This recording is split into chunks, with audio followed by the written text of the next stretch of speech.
such a huge challenge, probably the biggest challenge humanity faces. A lack of action now is going to cost us far more in the future. What more needs to happen? I'm a retired police officer, the rank of Chief Superintendent. I was a detective sergeant in the Metropolitan Police. I ran our tactical aid group, which is the sort of equivalent to the Met's TSG, planning for emergencies. Had you told me 5 years ago, John, you'll be arrested, you'll be interviewed in a police cell, I would have laughed at you. We've just had the hottest month in history. You know, we really do face a climate emergency. I have a 3-year-old called Natasha. I look at her and I can't help but wonder what the world will be like in 20 years' time. There are times where I really struggle. I have 3 children and I have a grandchild. The government and the media outlets must tell the truth about how serious these crises are. In a scenario where the climate has broken down, people fleeing from areas that are becoming uninhabitable for humans because they've become too hot or too wet, food supplies are being interrupted, then the role of the police is always to try and bring order.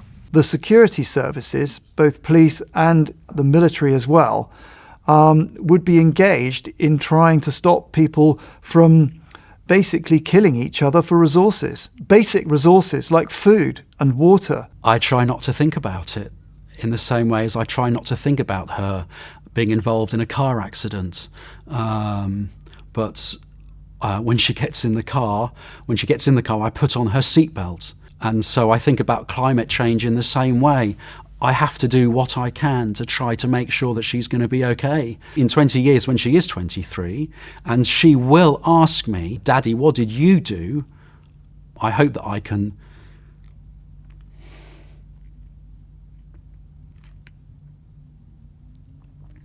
the work that's been done by Extinction Rebellion and the work of the school strike movement has been hugely successful. My huge respect goes to them for taking that step. Being locked up in a police cell is not fun. I was arrested on Waterloo Bridge during the April Rebellion to be interviewed by officers who could have been me. It was the first big protest for me. Yeah, I wouldn't say I was out of my comfort zone, but I did feel self-conscious because I was used to being on the other side of the protest line, if you like. I will be having a role within the movement, liaising with the police during the actions. I'm here to call out the government to get them to do more, get them to do it faster. The question is, what massive changes do you want? Changes that have been brought about by us, changing the way in which we live? Or do you want those changes to come about by massive climate upheaval? Everybody says, there's nothing I wouldn't do for my children. Well, now is your opportunity. Which side of history are you going to be on?